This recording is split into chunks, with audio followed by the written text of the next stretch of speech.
السلام علیکم ورحمۃ اللہ وبرکاتہ۔ میرے دوستو، مفتی طارق مسعود صاحب کا وہ بیان جسے لے کر آج ان کے خلاف بہت بڑا پروپیگنڈا کیا جا رہا ہے، آج ان کے مخالفین کو بہت اچھا ایک موقع مل گیا ہے مفتی صاحب کے خلاف بات کرنے کا۔ آج اس ویڈیو کو ہم آپ کے سامنے، ان کے اس بیان کو آپ کے سامنے ہم پیش کریں گے۔ اس بیان کو دیکھ کر آپ حضرات خود اندازہ کیجئے کہ مفتی طارق مسعود صاحب کی کیا منشا تھی۔ ان کے اس بیان سے خود واضح ہوتی ہے، اور اس کے باوجود بھی مفتی طارق مسعود صاحب کی 2 ویڈیو آ چکی ہیں معذرت کی کہ مجھ سے اگر خطا ہو گئی ہے، اگرچہ جو انہوں نے بات کہی ہے، یعنی جو الفاظ انہوں نے کہے ہیں وہ ظاہری اعتبار سے اگرچہ صحیح نہیں ہے، لیکن اس کے باوجود انہوں نے 2 مرتبہ اپنی ویڈیو کلپ کے ذریعے سے معذرت کر لی ہے، اور یہ منشا اپنا ظاہر کر دیا ہے کہ میرا یہ منشا نہیں تھا۔ چنانچہ مخالفین جو اس بات کا اعتراض کر رہے ہیں اور مفتی طارق مسعود صاحب کے اوپر یہ الزام لگا رہے ہیں کہ نعوذ باللہ انہوں نے اللہ کے کلام کو، قرآن مجید پر اس بات کا دعویٰ کر دیا ہے کہ قرآن کریم کے اندر غلطی ہے، اللہ سے غلطی ہے، نعوذ باللہ۔ اسی طرح وہ اللہ کے رسول صلی اللہ علیہ وسلم کو آپ نے امی کہا ہے۔ بہت سے حضرات نے تو ان کی طرف سے ان باتوں کو بھی بیان کر دیا ہے جو انہوں نے بالکل نہیں کہی ہے۔ بہت سے لوگ یہ کہہ رہے ہیں کہ نعوذ باللہ مفتی طارق مسعود صاحب نے اللہ کے نبی صلی اللہ علیہ وسلم کے بارے میں یہ کہا کہ آپ ان پڑھ تھے، جاہل تھے، نعوذ باللہ۔ حالانکہ ایسی بات آپ نے نہیں کہی، بلکہ آپ نے امی کا لفظ کہا ہے، اور جس کے معنی یہی آتے ہیں کہ آپ پڑھے لکھے ہوئے نہیں تھے، بلکہ آپ کا کوئی استاد ہی نہیں تھا۔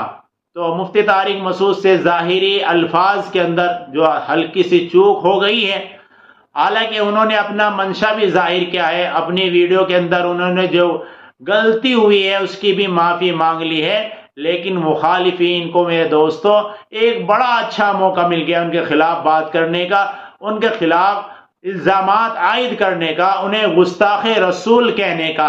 حالانکہ آپ تو بہت اللہ کے نبی سے محبت کرنے والے ہیں، آپ کے تمام اسفار کا مقصد یہی ہے کہ دین کی اشاعت ہو۔ چلیے ہم اپنی بات کو یہیں روک کر آپ حضرات کو مفتی طارق مسعود صاحب کا وہ بیان، اس کا وہ کلپ دکھاتے ہیں جس کے خلاف لوگ بہت زیادہ پروپیگنڈا کر رہے ہیں اور بڑے بڑے الزامات لگا رہے ہیں۔ چلیے ہم آپ کے سامنے وہ ویڈیو پیش کرتے ہیں۔ اس ویڈیو کو پورا کر رہا تھا کہ عرب کے کھانے ہم سے کیا ہیں ڈیفرنٹ، ہمارے نبی صلی اللہ علیہ وسلم کا لباس ڈیفرنٹ، پھر ساری چیزیں جو ڈیفرنٹ ہو تو بھی انسان کسی کو اس لیے فالو کر لیتا ہے کہ بھائی وہ بہت بڑا اسکالر ہے۔ کیا خیال ہے؟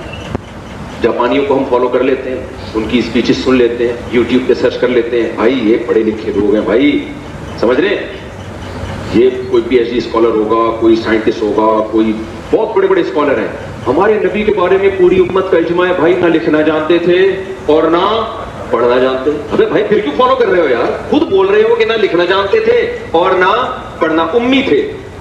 ما تخطہ بیمینک، قرآن کہہ رہے ہیں محمد صلی اللہ علیہ وسلم جو قرآن پیش کر رہے ہیں ایک لفظ بھی ان کے دائیں ہاتھ نے کبھی نہیں لکھا، ایک لفظ نہیں لکھا۔ جیسے ہی آیت نازل ہوتی آپ کبھی زید ابن ثابت کو بلا رہے ہیں، کبھی کسی اور صحابی کو بلا رہے ہیں، بھائی لکھو لکھو۔ اور دیکھو ہمارے نبی صلی اللہ علیہ وسلم جب قرآن لکھوایا نا تو چونکہ آپ لکھنا پڑھنا نہیں جانتے تھے تو بعض دفعہ کاتب سے گرامر کی غلطی ہوئی لکھنے میں، ہمارے نبی نے اس کی کریکشن نہیں کی۔ آپ کو نہیں پتہ چلا کہ گرامر کے لحاظ سے یہ غلط لکھا ہوا ہے، وہ اب تک اسی طرح لکھا ہوا ہے۔ سمجھ رہے کہ نہیں سمجھ رہے؟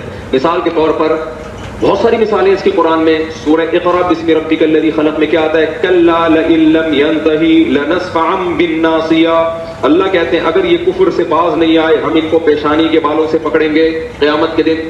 تو یہاں ہے لنسفعا، جتنے بھی علماء یہاں بیٹھے ہوئے ہیں ان کو پتہ ہے لنسفعا یہ لام تاکید ہے اور آخر میں نون تاکید ہے۔ یہ الف کے ساتھ لکھنا گرامر کے لحاظ سے غلط، کیونکہ تنوین ناؤن پہ آتی ہے، سینٹنس پہ یا فعل پہ تنوین کبھی بھی نہیں آتی۔ سمجھ میں آ رہی ہے بات کہ نہیں آ رہی ہے؟ لیکن یہاں پر کیا ہے، نبی صلی اللہ علیہ وسلم نے پڑھا نا لنسفعن، جبریل آئی آیت لے کے آپ نے اس کو پروناؤن کیا اپنی زبان سے لنسفعن، تو کاتب نے، کیونکہ عن میں آواز نون کی آ رہی ہے، تو کاتب نے اس وقت لکھ دیا نون کے بجائے الف ڈال دیا جو تنوین کی علامت ہے. یہ گرامر کے لحاظ سے 100% کیا ہے؟ مسٹیک. یہ گرامر کے لحاظ سے 100% کیا ہے؟ مسٹیک. یہ گرامر کے لحاظ سے 100% کیا ہے؟ مسٹیک. آپ کبھی بھی عربی میں سینٹنس پہ تنوین نہیں ڈالو گے، لیکن یہاں لنسفعن پہ 2 زبر ڈلے ہوئے ہوں گے، الف لکھا ہوا ہو. یہ گرامر کے لحاظ سے 100% کیا ہے؟ بولو غلط. یہ گرامر کے لحاظ سے 100% کیا ہے؟ بولو غلط. کاتب وحی نے لکھا، نبی لکھنا پڑھنا نہیں جانتے.